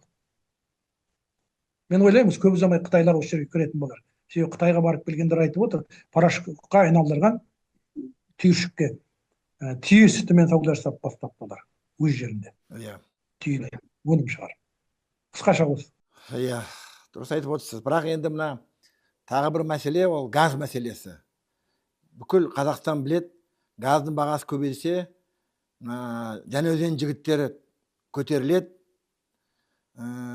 Жыл сайын жалақысын көтер деп айтады. Ылғи забастовка Жаңаөзенде басталады. Не осы Жаңаөзендің қандай ерекшелігі бар? Неге, мысалы, анау бір Өскемен, немесе Петропавл, немесе Қостанайда жүрген адамдар зарплаттары 150-200 мың, соған риза болып жүре береді. Анау минус 40 аязда жүрсе де. Ал миллион алып жүрген Жаңаөзендегі жігіттер жалақысына риза емес. Не себеп? Бұл енді өте күрделі мәселе. Орыстар айтады ғой, котлеты отдельно, муха отдельно. Солай айтқандай, мен әуелі былай бөліп айтайын. Газды бір бөлек айтайын, содан кейін жаңағы неге келейін. Жалақы мұнайшыларға келейін. Газ деген нәрсе ол көмірсутегі жатады. Біздің елде, мен қысқартып айтамын, Асхат, енді қарап отырыңыз. Мұнайға ілесіп, жердің астынан көтерілетін, мұнайдың құрамына араласқан, ерітіп тұрған мұнайды жеңілдетіп тұрған газ болады. Бұны ілеспе газ деп атайды. Ол газ мұнайдың ішіндегі пайдалы компоненттерге қаныққан газ. Мұнай газы, нефтяной газ дейді. Осы газдан жаңағы біздің автомобильге отын ретінде пайдаланып жүрген пропан-бутан қоспасы дейді. Сол газ шығады. Ана этанын басқасын айырады. Содан кейін жаңа пропан-бутаны қалады, ауыры. Оның жаңа тазалайды, тазалағаннан соң сұйылтады, сұйылтқанда азаяды, содан соң береді жаңағы отын ретінде. Бұл бір газ. Оны жергіліктердегі Қазақ газ өңдеу заводы шығарады, Маңғыстауға жететін деңгейде шығарып тұр, көбіне жазады жетпейді деп. Әрі бері кішкене айырмашылық болуы мүмкін, бір 2000 тоннадай жетпеуі мүмкін, бірақ енді қамтамасыз ететін деңгейге жақын шығарып тұр. Ендігі бір газ табиғи газ. Бұл табиғи газ, табиғи мұнай газ өндіретін кен орындарда газ және газ конденсат кен орындары болады, бөлек. Солардан шығатын табиғи газ. Оның құрамында метан көп болады, 60%-тен жоғары. Ол мына біздің кухняда жанып тұрған газ. Ас пісіретін газымыз. Бұл табиғи газ, ол үлкен қысымда болады. Енді жаңағы газды сонау 90-шы жылдардың ортасында өзен мұнай газды ашқан Жанғалиев деген Жақсылық деген ағамыз отын болмады, газ, бензин мен жаңағы дизельді отын болмағандықтан осыны ойлап шығарды. Машиналардың барлығын газға өткізейік деді. Газ өзімізде ол тегін. Электроэнергия, маекке ақша төлей алмады кәсіпорындар. Бәрі тас талқан болған уақыт қой, жалақы берілмейтін 6 айдан 9 айға дейін. Сол кезде өткізілген, амалсыздан өткізілген нәрсе. Ал соның бәрі өтіп кетті. Халық бастапқы кезде ол газды алмады. Зарлық кетеді, қырылып қаламыз деп. Артынан пайдасын түсінгеннен кейін 3 ғана тұрды газдың. Литрі 3 тиын болды. Осы газ. Қазір енді 79 ба, қанша тиын болды? 70 үстінде шығар. Енді теңге. Теңге. Ол кезде теңге болды, 3 теңге болды. Енді бұл газ жөнінде көп әңгіме бар. Ары қарай, мысалы ана энергетика министрлігі бұл сұрақты курировать ететін. Курировщик ол министрлік сол. Мен енді мұнайшы болғаннан кейін тұрақты қарап отырамын, 10-15 жылдан бері қарай. Сонау арырақта 90-шы жылдардан беріректе Бақтықожа Ізмұхамбет дейтін ағамыз, мәжілістің депутаты ол кезде. Сол көтерген. Бізге газ жетпеуі мүмкін, газ жаңағы керек, отын газы жетпейді ертең деген мәселе көтерген. Газдың бағасы дұрыс болу керек деген. Енді менде жазбалары бар, қажет болса артынан жіберерім. Содан соң берірек қозғалғаннан кейін осы Алмасадам Сатқалиев бастады, қазіргі министр. Оған дейін де жазбалар болды. Ойбай, мына біз 64 миллиард газ өндіреміз қазір жылына. Осы жобадамыз. Одан жазды, ойбай 17 миллиард газды халық тұтынып тұр отын ретінде. Мына су жылытатын, мына электр станциялар тұтынып тұр, тоқ шығаратын нелер тұтынып тұр. Содан 20 миллиардқа жақын жердің астына айдау керек деп айдап жатырмыз деді. Айдалу себебі бізде оны өңдейтін завод жоқ деді. Одан бір жаңағы пластикалық масса алуымыз керек, пластмасс деп атаймыз ғой қазір. Пропилен, жаңағы полупропилен дейтіндер шығады. Соны алуымыз керек, ол шикізаттен керемет, біз мынаны отқа жағып жатырмыз деп шықты. Кішкене бір 3-4 жыл, 2 жыл өткеннен кейін жоқ, біз мына газды жердің қабатына айдауымыз керек, жаңағы мұнайлы қабаттардың қайтарымын көбейтуге, мұнайдың деңгейін көбейтуге деді. Для увеличения нефтеотдачи пластов деп шықты. Оны біреулер обосновать етті, негіздемесін жазды. Манағы тақырыптарды нақтырып тастады да былай қарай бұрылып кетті. Енді бір кезде шықты, ол соңғы кездерде. Мына газ деген тұтыну көбейіп бара жатыр. Біздің тұтынуымыз ертең 20 миллиардқа барады, халықтың тұтынуы жаңағы газ тесттерімен. Енді газды біз шикізат есебінде пайдалануымыз керек, заводтар салып жатырмыз деген мәселені көтерді. Онымен бағаны бір рет қаңтарда қозғап көрді. Оның арты не болғанын жақсы білесіз ғой. Үлкен шатаққа айналды. Айналып келгенде газ дейтін бір пароходы бөшкеге айналып кетті. Бәрі де қорқады, әсіресе Маңғыстау облысынан. Сонымен қазір тай-тайдан 5 теңгеден қосып келе жатыр, 5-6 теңгеден жылына. 2 рет, 1 рет. Ол әлемдік бағаға апарамыз дейді. Себебін газдың бағасын, мына біздің сұйытылған газдың бағасын әуелі шикізат қылып пайдаланамыз дейді. Ал газдың өзін тазартылған. Біз оны тұрбаға кіргізіп, шетелге шығып, сатып, валюта табамыз деген осындай бағыт ұстап отыр. Енді бұның дұрыста, бұрыста, елуде нәрсе, оны пәлен түген деп айтуға болмайды. Халық бұған үйреніп кетті, әсіресе Маңғыстау облысы. Қазақстан бойынша ең көп автокөліктердің жарақтандырылған, жабдықталған өңірі осы Маңғыстау облысы. Себебі біздің климат жұмсақ, бізде аяз болмайды.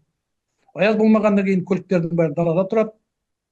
Ал мына Ақтөбе, Орал өңірлерінде машиналардың бәрі үйдің жаңағы көп қабатты үйдің астындағы тақтайтын парковкаға кіреді. Солай ғой. Оған газбен кіруге болмайды. Сондықтан анандай тосқауыл ограничение болғаннан кейін ол жақта бұл газ оншалықты таралмаған. Әрі метан дейтін газ бар. Метанның да өзіндік жаңағы ерекшеліктері бар. Себебі үлкен қысыммен толтырылады. Сондықтан оның жарылып кетуі жаңағы несі болады. Сондықтан ана құйылатын баллонның несі қаңылтыры, стенкасы үлкен қалың болу керек. Ол одан сайын салмақ береді, оны жеңіл мәшін. Сондай проблемалар көп. Содан халық, мысалы Маңғыстаулық халық оны аяғымен қолымен бұған қарсы. Әрине, бізде мұнайдың деңгейі құлап келе жатыр, қазір 5 миллионнан түсіп бастады. Енді 3,5 миллион газ шығып тұрса, ілесіп күніне, ол газда жайлап құлай береді. Ол анық. Газ бізде болмайды. Келетін газдың көзі Ақтөбеден азғантай келуі мүмкін, Атырауда мұнай өңдегеннен қалған азғантай газ болуы мүмкін, бірақ ол жергіліктердің сұранысын жаба алмайды. Енді сұранысын жаба алмайды. Содан соң бұл мәселе мынандай болып тұр. Енді мына три кита дейміз, 3 кит: Қашаған, Қарашығанақ, Теңіз.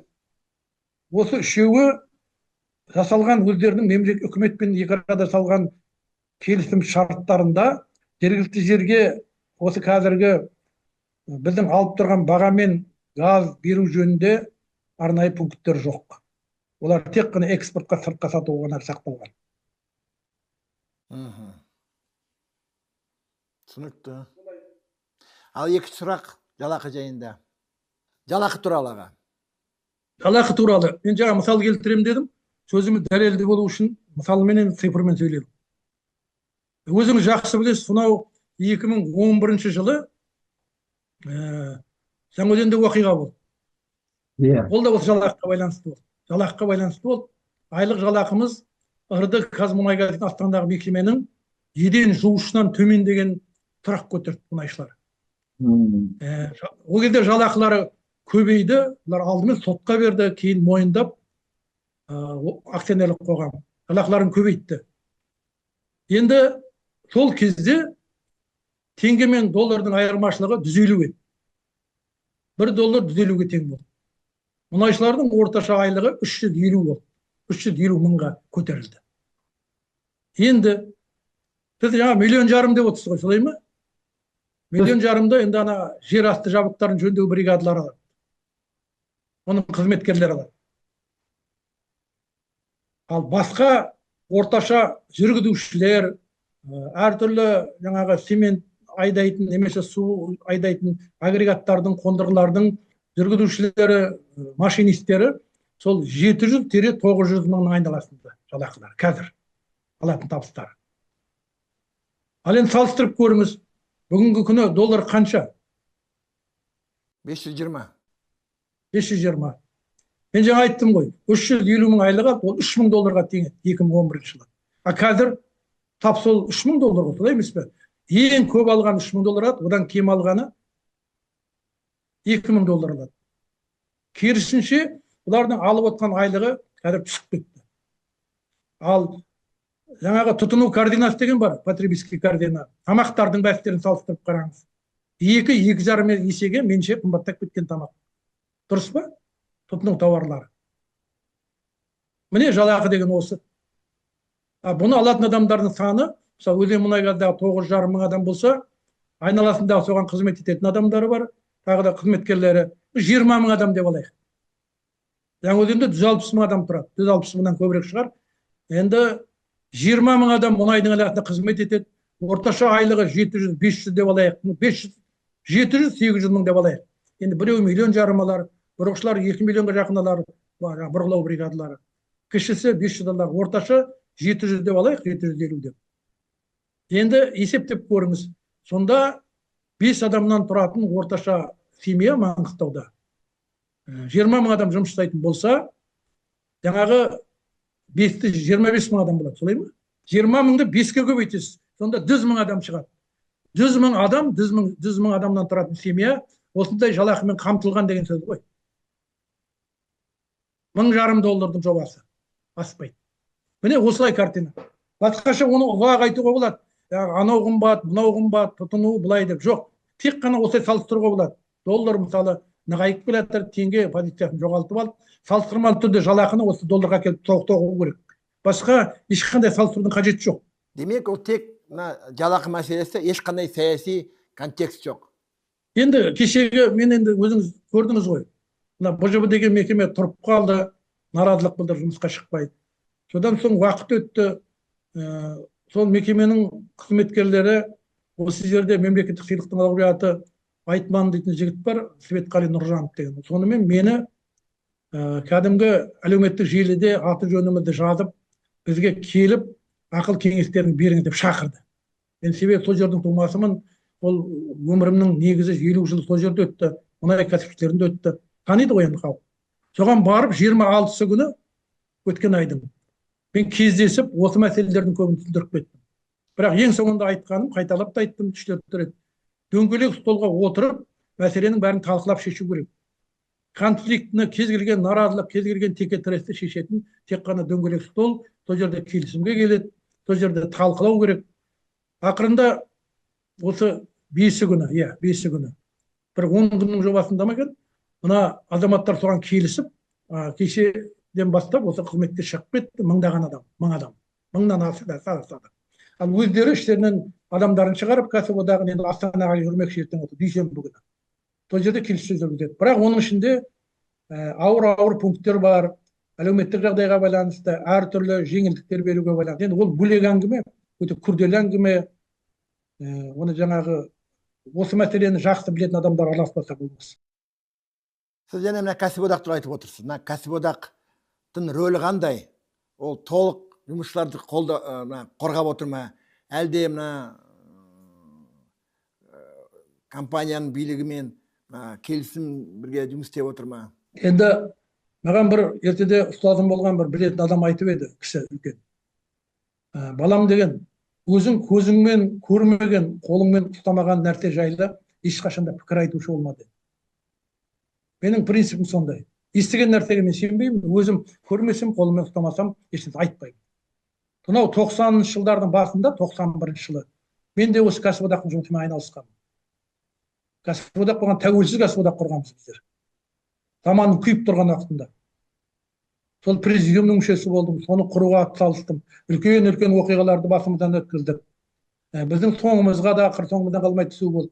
Сол түсуден не керек? Жұмыс жатып, ақыр 2002 жылы Өзенмұнайгаздан мен кетуге мәжбүр болдым. Жұмыстан шығып, директор департамент болып отқан жерден тастап шығып кеттім. Себебі мына мұнай өндірісінің айналасында маған жұмыс жатқызды. Сол баяғы 90-шы жылдың салқыны. Себебі біз ол кезде тәуелсіз кәсіподақ құрдық. Жұмысшылардың мүддесін қорғадық. Табандап тұрып қорғадық. Үлкен трибуналардан, үлкен орындарға дейін бардық. Енді сондықтан айтайын, бізде кешегі мен барған кезімде ана наразылық білдіріп тұрған жігіттерге сол жерде айттым. Қазіргі жағдайда, мынандай жағдайда халықтың бәрі бірдей сауатты емес, сауаты жетпеуі мүмкін. Қарапайым жұмысшы адам. Сондықтан кез келген мекемеде кәсіподақ болу керек, нақты. Оның лидерлері болу керек. Лидерлерге талап қойылу керек. Ол аз дегенде 5-7 жыл өндірістің бір саласында жасаған, өндірісті білетін сол мекеменің сауатты, заңнан, құқық негіздерінен хабары бар, өзінің соңынан халықты ерте алатын, сөйлей алатын, солардың мүддесін қорғай алатын адам болу керек. Қазіргі күні бізде кәсіподақтарды көріп отырып, не болып жатыр? Бұл өзеннің айналасының өзінде 40-50-ге тартама кәсіподақ бар. Іліп алатын біреу жоқ. Немесе бір азғантайлары бар, олар лояльный власть дейді ғой. Немесе мекеменің басшысының, немесе олардың айтқанынан шыға алмайды. Халықтың мүддесін қапталға қояды. Ол олай болмайды. Халықтың мүддесін қорғау керек, әділ болу керек, заңның шеңберінде әрекет ету керек. Әйтпесе, мына қазіргі мына нәрселер тоқтамайды. Халық деген бала секілді ғой. Халықта бала. Оған түсіндіру керек, айту керек, оқыту керек, көзін ашу керек. Енді екінші бір мәселесі бар. Мана бір басында айтып өттім, ақпарат жөнінде. Ақпарат кеңістігі, ақпараттың жариялылығы болмайынша мынандай нәрселерді ешқашанда тоқтамайды. Өткенде мен сол жерде тағы да айттым, қосып айтып кетейін. Менің айтқаным, мысалы, қанша мұнай өндіріледі жергілікті жерден, ол қай бағыттарға қанша ақшаға сатылады. Ол қаншасы кейінірек қайтып келеді. Жалпы қанша салық төленеді, қандай заңдарға сәйкес. Сол келген ақша қайда пайдаланылады, қандай бағыттарға, қандай көлемде. Сосын шығындар қанша. Электр энергиясы бар, жалақы төлеу қоры бар, басқа да көп қой бөлек-бөлек. Арнайы салықтар бар төленетін. Осыны ай сайын, квартал сайын, жыл сайын хабарлап халыққа жеткізіп отыру керек. Ақпарат көздері арқылы. Бұл болмайынша халық сенбейді. Тек қана осы, ол өте қиын нәрсе емес. Оны жаңағыдай кәсіподақтың лидерлері арқылы ма, жоқ, жариялық түрде басқаша жолмен ба, ол жасалу керек. Оның біреуі де жоқ. Маған қойған сұрақтарына қарап мен ойладым. Бұл сұрақтар жергілікті мекеменің сұрақтары ғой. Солардың береді жауаптары. Сонда не болып қалды кәсіподақтарға? Ұсақтап кеткен бе сонда? Кәсіподақтың бүгінгі басшыларының оны түсіндіруге, оны халыққа жеткізуге, талдауға жетпейді. Қабілеттері жетпейді, сауат жетпейді. Ол былтырда осы әкімшілікте үлкен айқай болды. Бүкіл кәсіподақ жиналып алып, шу ана әкімнің орынбасары, облыс әкімі Құлжанов пен, Құлжанов. Сол жігітпен пәленбай күн кеңірдектесті. Енді тыңдап отырамыз мұқият. Қандай тақырып талқыланып жатыр, кім не айтып жатыр деп. Қазір біздің жағдайымызда мәселенің шынын айтуымыз керек. Ауруын жасырған өледі дейді қазақ. Мен осы ауруын айтып отырмын. Шиқаны жарылайып тұрған ауруды айтып отырмын. Мен одан сөзіме жауап беремін. Ешкімнен де ол тайсалмаймын бұл жөнінде. Жаңағы қазір кім көп айқайлайды, кім мен қатырам деп жаңағы лозунгілер лақтырады. Сол адамға халық түсінбейді деп. Осындай ситуация, басқа түкте емес. Егер лидерлер пайда болып, сауатты жігіттер кәсіподақтың басына отыратын болса, тағы бір мүмкіндігі бар, тағы да бір қоса айтып кететін нәрсе, кәсіподақтар туралы заңға өзгеріс енгізу керек. Оны да халықаралық деңгейдегі заңға сәйкестендіремін деп, оның ішінде кішкене былықтырыңқырап жіберген. Одан бөлек, мына еңбек заңының өзіне өзгеріс енгізу керек. Бұл жерде кешегі жігіттердің айтып отқан қосымшалары, қосымша төленетін жаңа проценттік пайызбен төленетіндері. Мен сол жерде мысал келтіріп айттым, мысалы. Қайталап отырмын ғой үшінші рет. Мысалы, мынандай мысал, осы жерде де айтып кетейін. Екі ат жегілген арба дейік, үстінде жүгі бар. Жүкті тартып келе жатады, біреуі өліп қалады. Біреуін ажыратады да, баратын жеріне азғандай жер қалғанды бір атпен жетеді. Келесі күні сол жүкті тартуға жалғыз атпен шықпайды ғой. Екінші аттың орнына басқа ат қояды. А бізде қалай? Бір адам жұмыс жасайды, оған белгіленген скважина саны бар, мысалы 15. Екінші адам еңбек демалысына немесе емделіп 3-4 күнге, бір аптаға емделеді. Сол кезде атқаруына болады. Ал бірақ штаттық кестеде болуы тиіс адамның орнына 20-30% жаңа қосымша төлеп бір адамға жүктеу дұрыс емес. Оның өзінің жасайтын мүмкіндігі, қабілеті, нормативі бәрі бар ғой есептелген. Ал содан ауытқып кеткен. Біздің жасаған мезгілімізде, ана одақтың кезінде деп айтайықшы, бригадир болған үшін, немесе жаңадан жұмысқа тұрған жас маманды үйреткен үшін дейтін наставничество деген. Ұстаздық үшін деп төленетін 10-12-15% болды. Басқа мынандай топырлаған деді көргенім жоқ. Есімде жоқ ондай нәрсе. Қазір кез келген жерде осылай. Заңды дұрыс шығару керек. Содан кейін оны сақтап қолдану керек. Басқа жол жоқ.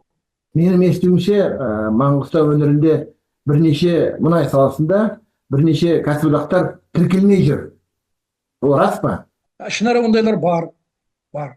Филиалдар тіркелмей жүр. Оның барлығы да арнайы құзыретті органдармен реттеледі ғой. Себебі егер дұрыс нәрсе болса, өзіңнің заңды құқыңды қорғай алсаң, тіркеледі.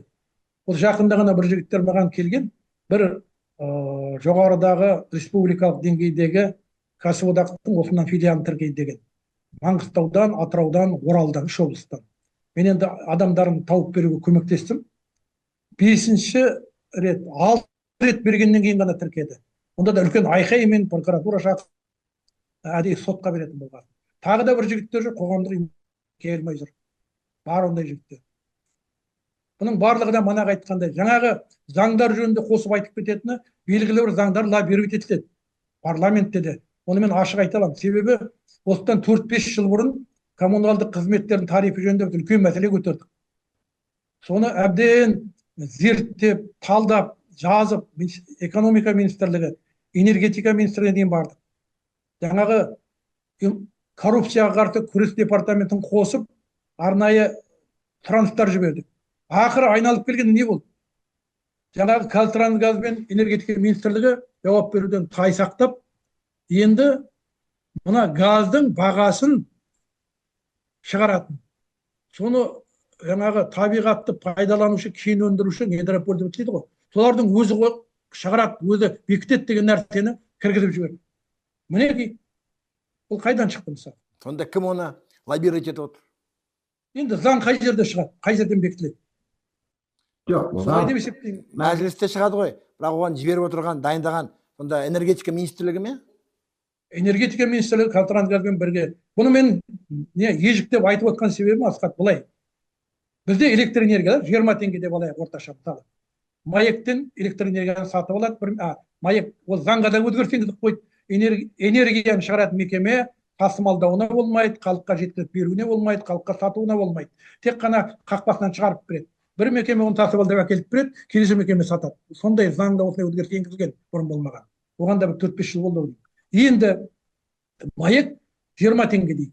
Біз қымбат дедік. Ол кезде 15 теңге болды. Енді есіме 15-16 теңге болды. Мынау қымбат дедік. Неге қымбат дедік? Маекке кірдік, үйттік, бүйттік, беріңкіремет, бірақ таптық. Сол 15 теңгенің ішінде неден тұрады деп қарадық. Қарасақ 60-62% газдың құны, газдың бағасы. Содан кейін біз ары қарай жүріп бастадық. Бұл неге қымбат газ? Кәне бізге көрсетің, талдауын көрсетіңдер расшифровкасын. Бермейді. Ол неге қымбат? Кәне бізге көрсетіңіз. Енді оның раскладкасы болу керек қой, негіздемесі болу керек. Ол 62% неден тұрады? Бұдан ана бағаны түсірсек, онда газ арзан болар еді. Ақыры сондайға берген жоқ. Ол интергаздың линиясы, газ жүретін құбыры. Мен өзім Қазтрансгазда жасаған адаммын 4-5 жыл. Олардың қандай шығындары бар екенін жақсы білемін. Анандай болу мүмкін емес. Соның барлығы айналып келгенде Алмасадам Сәтқалиевтің айтып жүрген газды біз сыртқа сатуымыз керек, оны импортқа, экспортқа шығаруымыз керек деген мәселеге барып тоғысады. Ертең 20-22 миллиардты тұтынып бастайды халықпенен жылу электр станциялары, электроэнергия шығаратын. Сол кезде қалай болады? Бұлардың ана трансұлттық компаниялар теңізде тұрған немесе қашағанда қауқары жетпейді. Қазірде сүзіскен болып имитация жасап отыр ғой. Бұл бәрібір солай қалады. Бұл жөнінде де бөлек әңгіме, енді 33 пен 41 деп бітетін контрактілер ғой. Сіз мына маякты айттыңыз. Мына маяк жайындағы. Өйткені бірнеше жыл болды, мына кезінде ана Маяктес деген адам бір ролик жасап, маяктың жағдайы нашар деп, сол кісіні қуғынға ұшырап ол. Сосын біраздан кейін маяк жұмыс тоқтап қап, оны айтқаны рас болып шығып, маяктың жағдайы нашар екен, ремонт, жөндеу жұмыстары керек екен анықталды ғой. Есіңізде ғой. Енді менің сұрағым, біріншіден сол маякты модернизация жасау бір жұмыс, екіншіден мына атом станция жайында жақында референдум өтті ғой. Егер Ақтауда қасында тағы бір жаңадан атом станциясы құрылса, сіз қалай қарайсыз? Енді Ақтауда қаланың басынан салуға мен мысалы қарсымын. Ақтаудың проблемасы ондай көп емес. Біздің бүкіл тұтынатын электроэнергиямыздың жаңағы қуаты, мощності ондай көп емес. Оған сәйкес келетін ондай кішігірімді атом электр станциясын салуды тиімсіз. Бізге мысалы негізгі 100-120 мегаваттың төңірегінде мысалы Жаңаөзен бағыты тұтынады. Ірі кен орындары орналасқан. Бұл жаққа қазір гибридный бір нәрсе салған болып жатыр, енді французский жаңа енемет біреу. Оны да білмеймін. Қазақ айтады, біздің Қошқардың белінде деп. Солай болып кетуі мүмкін. Сол өзенді егер бөліп тастаса 120-150 жобасында. Мына жерге жетеді. Мұндағы тұрған ескі самауырлар бұл енді суда дайындайды, электроэнергия өндіреді. Оның мүмкіндіктері шектеулі. Енді қарайған ақша кетеді. Өте ірі жаңағы ақша қаражатты көп талап ететін сондай бір жаңағы қаражат, жаңағыдай финансовый емкий дей ма, үлкен не ғой, шаруашылық. Құрықтар жүріп жатыр, қазір ондай не жоқ. Түсінікті. Онда тағы бір сұрақтар бар, ол экология мәселесі. Біріншіден мына итбалықтар өліп жатыр, қырылып жатыр итбалық. Ол бір. Екіншіден мына Қошқарата, соның мәселесі. Соны біреу жасап отыр, рекультивация жасап отыр ма? Оның қасындағы тұрған халыққа әсері өте зиян ғой. Бұл да біздің сенің айтып отқан мәселелерін көтеріп әрқайсысында бөлек-бөлек бір томдық жинақ, өте күрделі мәселелер. Біз қазір бұл жерде өте күрделі мәселе, бұлай зерттегенің байқалып тұр.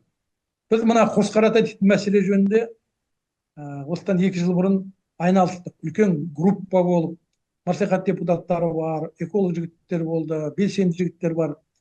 Соны мен басқардым. Біз бұны қарадық. Жан-жақты. Арнайы президенттің атына үндеу жаздық, мәслихатқа дейін көтердік. Бұл кәдімгі қазақ тілінде бұл тажал.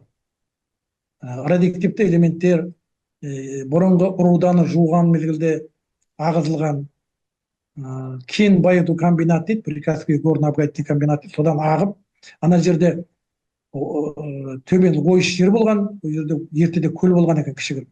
Соған ағылып тұндырылған, жаңағы одақ ыдырағаннан кейін бетіндегі су кеуіп бастаған, ол жердің бетіне жақын орналасқаны, топырақтың астына, топырақтың бетіндегі шыққан, Оралда Ветров дейді, желдің соғу бағыты, сол төңіректе мына елді мекен Ақшұқырларға қарай, жаңадан салынған шағын аудандарға қарай. Айналасында өте көп халық тұрады. Енді Ақтаумен қосқанда ойлаймын 300 мыңның үстінде халық осы көлден қауіп оларға төніп тұр. Оны біз жаздық, зерттедік, мыңдаған адамның қолын жинадық, бәрін жібердік.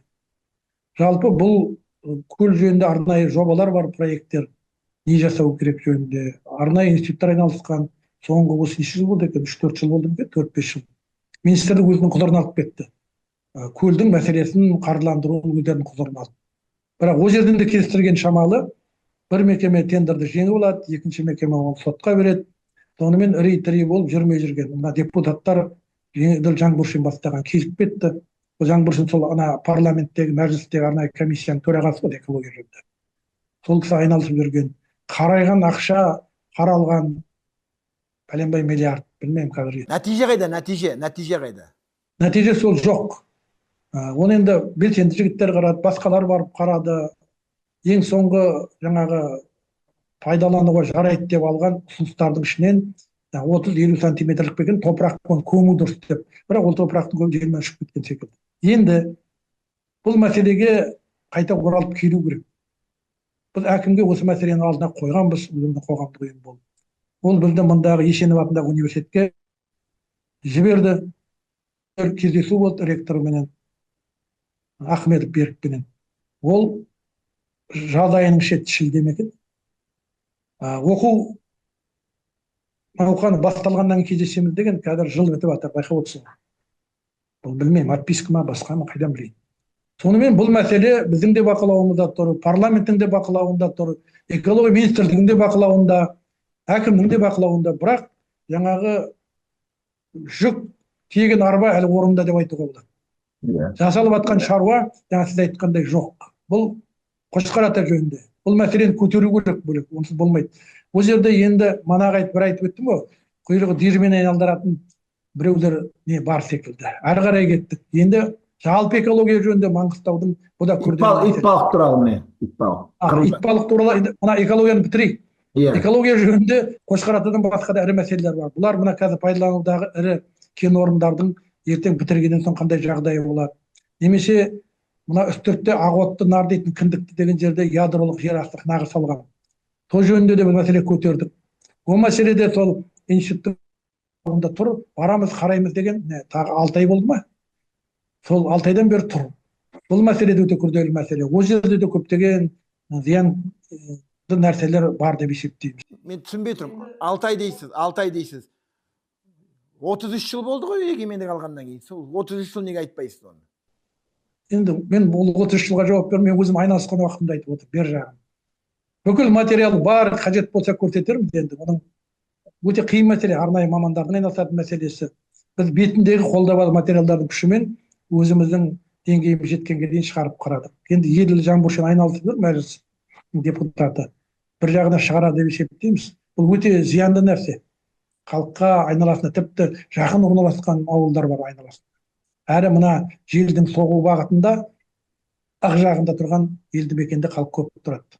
Өте қауіпті. Енді әртүрлі жаңағы ағынды суларды жіберу, бақылау деген мәселелер бар. Енді қаншалықты жүргізіп жатыр оны мен айта алмаймын. Әрі қарай енді итбалық мәселесі. Итбалық деген мәселе мына Қашаған кен, менен өзімнің пікірімді айтамын.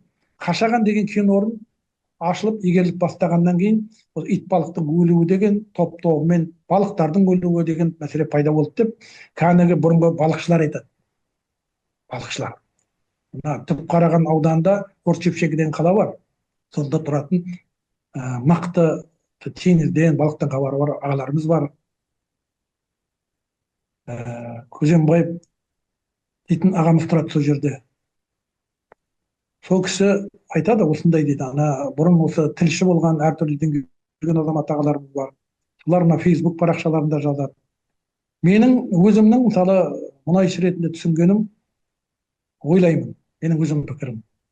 Ана жылдары одақ болған мезгілдерде теңіз жағалауында немесе теңіздің жағасынан ішінен қазылған скважиналар болуы тиіс.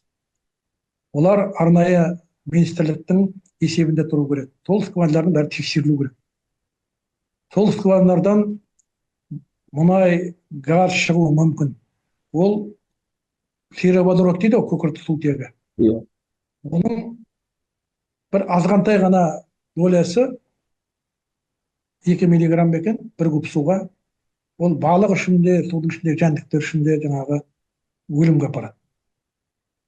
Көбі ойлайды, жаңағы теңізде, кеніштерде орналасқан, мысалы Қашаған кенішінде орналасқан аралдағы мұнай өңдейтін, мұнайды жағаға айдап тұрған нысандардың басынан лақтырады ауаға. Жоқ, бұның барлығы да судың ішіндегі нәрсе.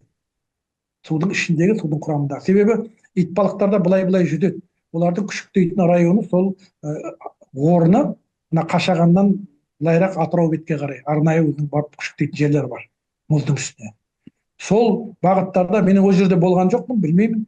Бірақ енді картаға қараймыз, былай материалдарды қарап отырып, соған қарағанда қалай болғанда да осы итбалықтардың өлімі, ана қашаған ашылғаннан кейін көбеюі, соның барлығы да өлімнің тіпті көбейіп кетуі, қашағандағы кен игеруіменен осы теңіз астында скважинадан болуы мүмкін. Ал жаңағы балықшылардың ауына шырмалып қалған, немесе Баку жақта бір нәрсе болған екен, Мақашқала деген, ол қисынға келмейді. Мен бұл туралы өзімнің пікірім жазған мына парақшама. Ендігі бір мәселе, әртүрлі лабораториялар барады, экологический басқасы зертханалар. Мына итбалықтың немесе балықтың өлгеніне арнайы көптеген уақыт өтіп кетуіне байланысты зерттеу жұмыстарын өткізуге жарамсыз деген анықтама береді. Ал былай қарап отырсаңыз суреттен, ана итбалықтардың барлығы да кәдімгі тушный дейді ғой, семіз, ауырып, діңкесі құрып, тамақ жей алмай өлген балықтарға ұқсамайды. Толқынмен лақтырып тастайды, қатты толқын болғанда.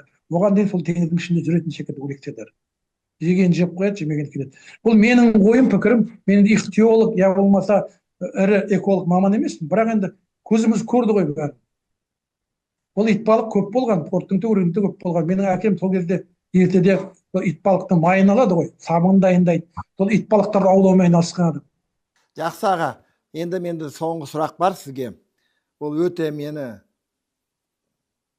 қажап тұрған сұрақ. Ол мына қазақ жастар. Әр өңірде өз жастары бар ғой. Сіз мына Маңғыстаудың жастары туралы қандай мінездеме бере аласыз? Жас дегенде бәріміз де бір кезде жас болдық қой. Бәрімізде бала шағамыз бар, елде оқығаны бар, шетелде оқығаны бар. Қарап отырамыз, өзінен туған баласын жаман болсын деп ешбір әке шеше ойламайды. Одан соң елінде жақсы болсын деп елдегі жастардың тәртіпсіз болғанын ешкім қаламайды. Қоғамдағы тәртіпсіздік, мысалы, жастар тәртіпсіз болса бәрімізге әсер етеді ғой. Біз қазақ деген халық о бастан бүгінде солай болу тиіс еді. Ұят болады, жаман болады, обал болады деген тек қана үш түйір ғана сөзбен тәрбиеленді. Басқа бізде тәрбие болған жоқ. Обал болады дейді, өлтірме жәндікті, нанды баспа дейді, обал дейді. Жаман болады дейді, есікке керіліп тұрма, далаңбас далаға шықпа дейді.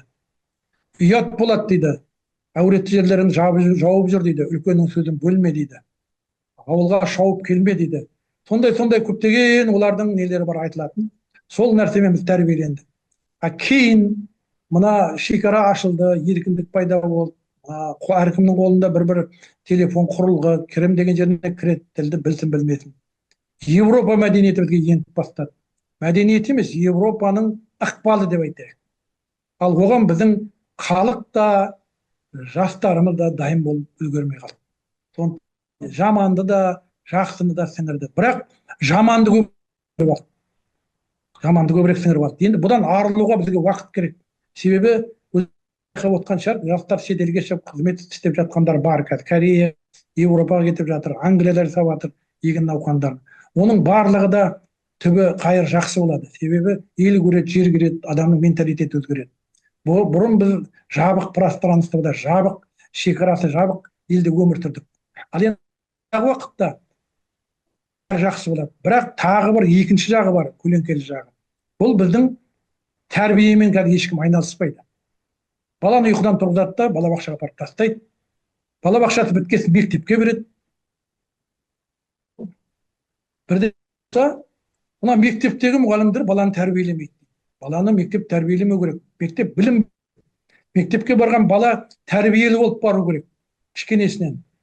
Қазақ айтады ғой, балаңды 5 жасына дейін тәрбиеле дейді. Солай ма? 15 жасына дейтін болар.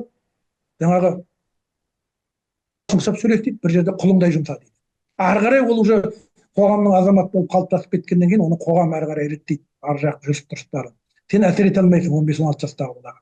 Сол айтқандай, мектепте өзіңіз білесіз, соңғы 30 жылда қандай білім деңгейіне жеткенімізді білдім. Кері кеттік. Мектепте білім бермейді. Ішінара болмаса, барлығы да ақшаға байланған. программалар жыл сайын өзгертеді. Тіпті ат көпірін шығарды. Менің балаларым ересектеу, бірақ дегенмен көріп отырамыз. Өткенде бір профессор кісі маған көрсеткен қазақ тілі оқулығын. Мына оқулықтың ішінен қазақ тілі жайлы, тіл жайлы бір нәрсе тауып беріңізші деп. Оның ішінде ештеме жоқ. 6-шы класс берген, 7-ші класс ұмытпасам. Ештеме жоқ қазақ тілі жайлы. Сол айтқандай, жастар біздің болашағымыз, мен жастарға сенемін деген қазір лозунгілер көбейді ғой. Нұр Отан аманат партиясында да жүр. Үстіне куртка киіп қояды, айқайлатып қояды, қолына ту бер. Ол дұрыс емес. Біз жастарды саясаттың құралы қылып пайдаланып жүрміз. Бастарын қатырып, анда жас адам еркін өсу керек. Мүмкіндік беру керек. Ал оған дейін манағы айтқандай жақсы тәрбие көру керек семьяда, жақсы білім алу керек. Сонда ол ешқандай ықпалға түспейді. А бізде бәрі олай жүріп тұрған жоқ. Өз қарекетінше күресіп жүр. Біреу айтады жаңағы Байтұрсыновтың. Ол білім керек емес дейді, жүрек болу керек дейді. Айтқан. Ол көп нәрселер бар. Абайдың мысалы сөздерін теріп. Оның ішінде де теріс мағынада түсініп жүргендер бар. Елді қаптап жүрген коуч деп кетті ғой қазір. Өздері тәрбиеленуі тиіс адамдар елге келіп тәрбие беріп жүр. Әр айтады, әр елдің дейді, өзінің салты дәстүрі бар. Әр жердің өзіне сәйкес мемлекеті болады. Ол сенің айтқан сөздерің әсер ете ма, етпей ма? Түрлі адамдар келеді, түрлі адамдарды түрлі үкіметтік емес ұйымдар сүйреп алып келеді. Осы жерге Омар Жәлел деген келді, ананы мынаны айтты, мұнайшыларға бар, ақырында Астанаға бар ма, Алматыға бар, билеп кетті, тюшай дей ма, басқа бір ілімді жаңағы мақтап, соны неғылып, айналғанда не болды? Оны не үшін бұл жерге келді? Ол не айтты мұнда келгенде? Қазір Санжар Керімбай келіп жүр.